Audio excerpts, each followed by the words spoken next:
ओम नमः शिवाय। श्रीलिंग महापुराण 77वां अध्याय उपलेपन आदि कथन।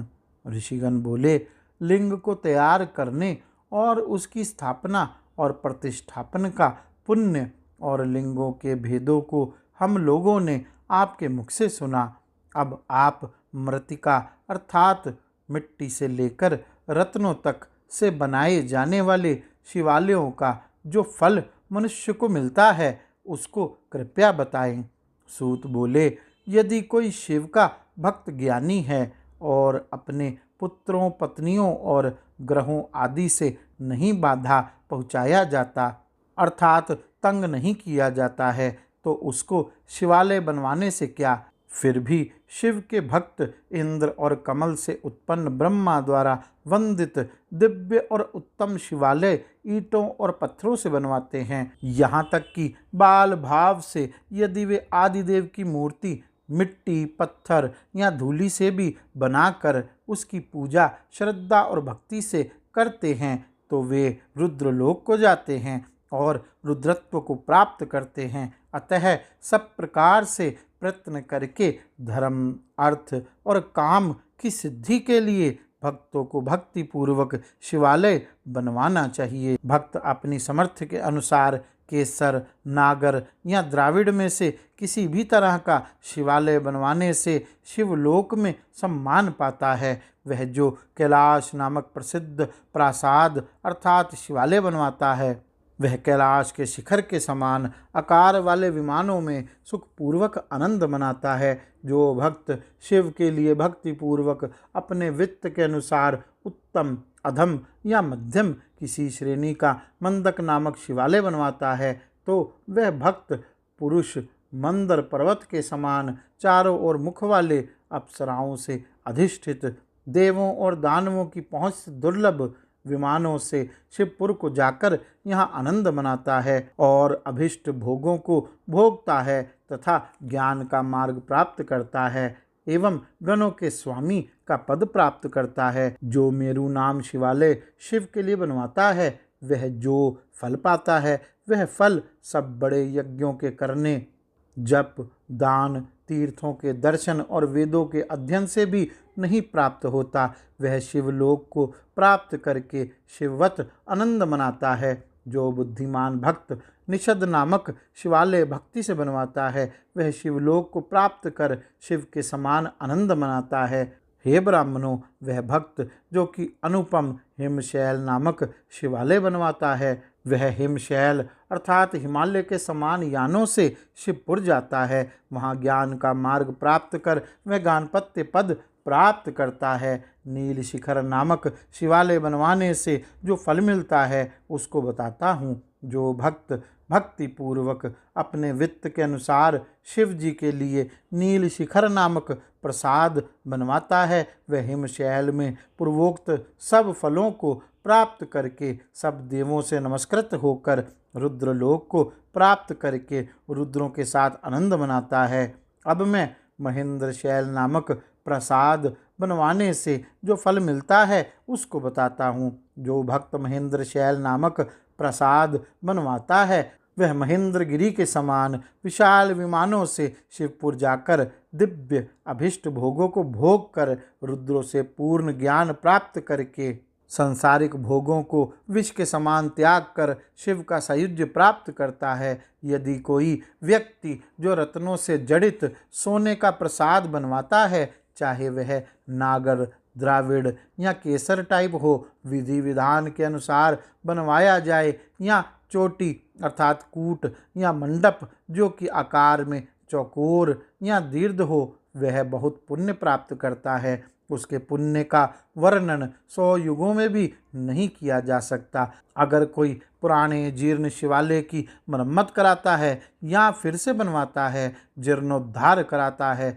या गिरे हुए टूटे हुए शिवालयों के द्वार आदि का पुनर्निर्माण कराता है यदि वह प्रसाद मंडप प्रकार और गोपुर अर्थात बाहरी द्वार या फाटक को फिर से मरम्मत कराते पहले की तरह करा देते हैं तो उसको असली बनवाने वाले से अधिक फल मिलता है, इसमें कोई संदेह नहीं है। शिवालय में जो कोई कुछ काम करता है, चाहे वह उसकी मजदूरी के रूप में ही हो, वह अपने कुटुंब सहित स्वर्गलोक को जाता है। जो कोई शिवालय में एक बार भी अपनी प्रसन्नता के लिए कुछ कार्य करता है, वह भी सुख पाकर आनंद करता है।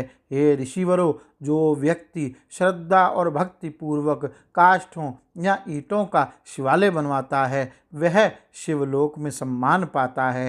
हे ऋषिवरों, धर्म, अर्थ, काम और मोक्ष की प्राप्ति के लिए शिव की कृपा हेतु शिव के प्रसाद का निर्माण यत्न पूर्वक करना चाहिए। हे श्रेष्ठ मुनियों, यदि कोई शिवालय बनवाने में असमर्थ हो तो वह झाड़ू पोछा लगाने आदि से शिव जी की कृपा प्राप्त करने का प्रयास करे।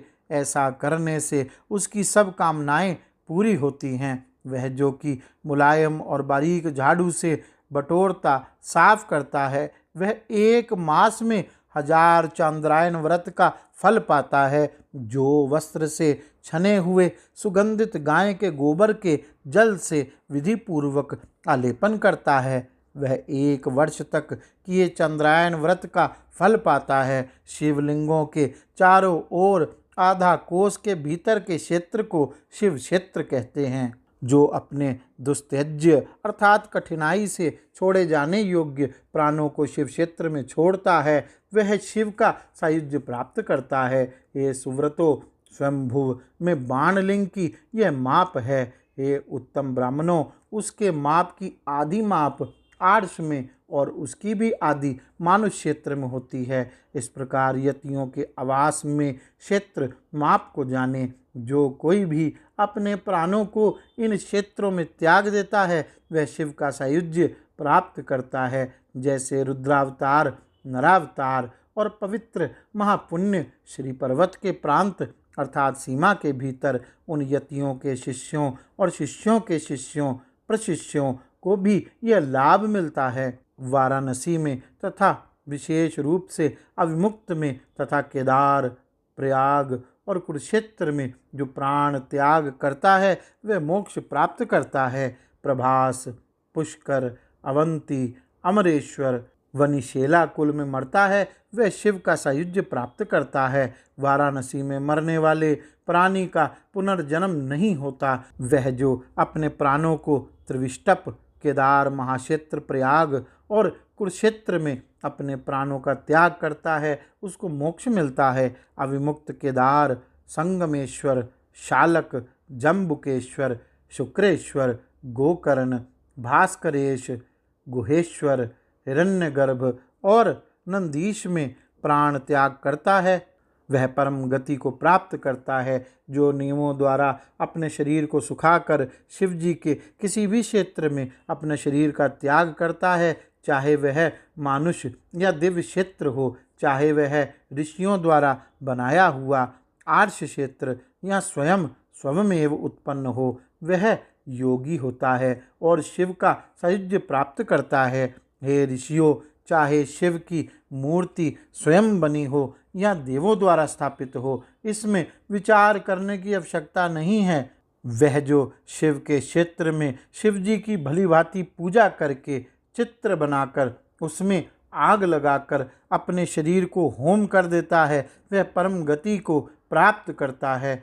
कोई भी व्यक्ति जो निराहार रहकर अपने प्राणों को शिव जी के क्षेत्र में त्याग करता है, वह शिव जी का सायुज्य प्राप्त करता है।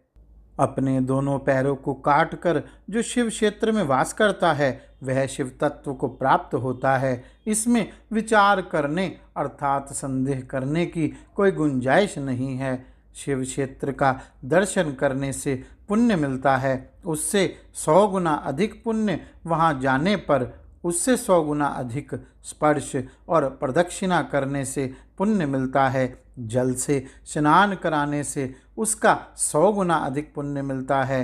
हे ब्राह्मणों, दूध से मूर्ति का स्नान कराने से उससे 100 गुना अधिक पुण्य, दही से स्नान कराने से 1000 गुना अधिक और मधु से स्नान कराने से उससे भी 100 गुना अधिक फल मिलता है। घी से स्नान कराने से अनंत पुण्य।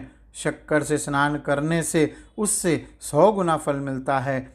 शिव क्षेत्र में स्थित नदी को जाकर वहां स्नान करके अन्न का त्याग करके देह को छोड़ देने अर्थात मरने से व्यक्ति शिवलोक में सम्मान पाता है।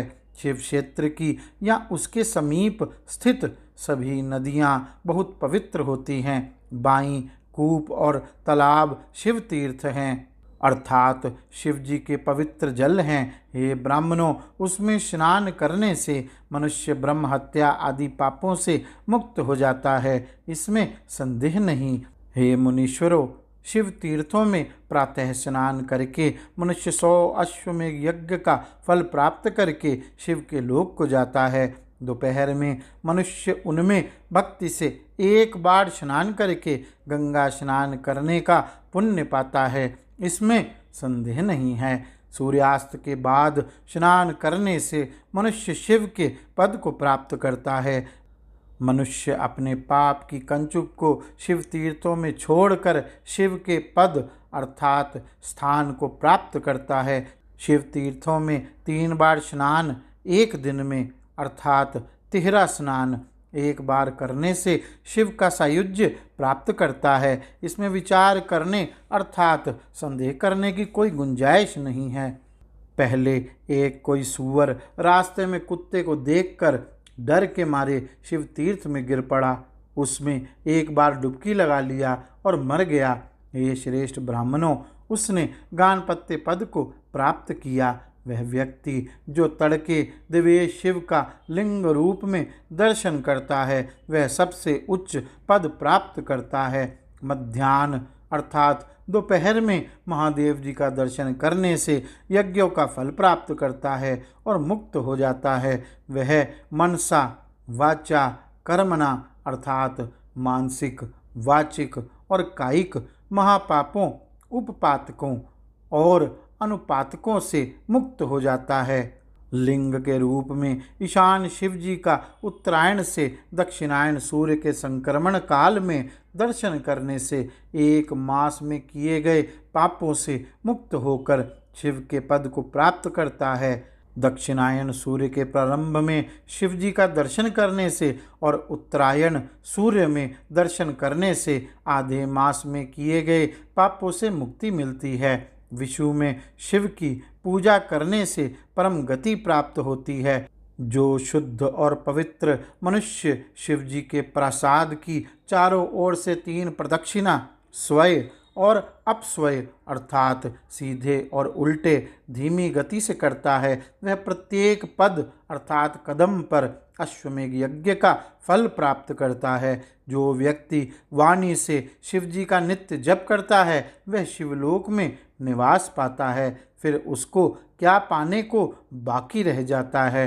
भक्त सुगंधित गाय के गोबर के जल को छिड़क कर कर्णिका सहित कमल का एक मंडल बनावे। इस प्रयोजन के लिए मोतियों, इंद्रनील, पद्मराग, स्फटिक, मरकत, स्वर्ण के चूर्ण का उपयोग करें। जो व्यक्ति उतने धनी नहीं हैं वे उसी रंग के समान रंग के अन्य सामग्री के चूर्ण को काम में लावें। वह शुभ मंडल 10 हाथ विस्तार हो, वह महादेव के समीप हो, उसमें 10 शक्तियों सहित महादेव का आवाहन करें जो 5, 6 ज्ञानेंद्रियों और 8 शरीरों अर्थात पृथ्वी आदि इष्ट कामनाओं को देने वाले। फिर भक्त 10 कोण वाले मंडल में 8 शरीर या 10 ज्ञानेंद्रियों के माध्यम से और बाद में ईशान की पूजा करें। उसके बाद झुककर प्रणाम करें और देवेश को नैवेद्य अर्पण करें। उस भक्त को इस प्रकार पूजा करने से भूमि के दान का फल मिलता है। निर्धन भक्त चावलों के चूर्ण आदि से कमल का मंडप बनावें, तब उसको पूर्वोक्त पुण्य मिलता है, इसमें संदेह नहीं है। भक्त मंडप में 12 अर अर्थात साइड वाले मंडप को खींचे, उन रत्नों के चूर्ण से अच्छा कमल को बनाएं। उस मंडप के मध्य में 12 देवों के सहित भास्कर को स्थापित करें, तब ग्रहों से घिरे सूर्य की पूजा करें। वह सूर्य का सायुज्य प्राप्त करे। इस प्रकार फिर वह प्रकृति में स्थित मूर्तियों अर्थात देवों को लाल खरिया से 6 साइड वाले अंक को खींचकर मध्य भाग में ब्रह्म रूपिणी देवों की देवी प्रकृति की पूजा करे। दाहिनी और सत्व गुण की, बाईं और रजोगुण की और सामने 10 गुण वाली मूर्ति को तथा मध्य में अंबिका देवी की पूजा करे।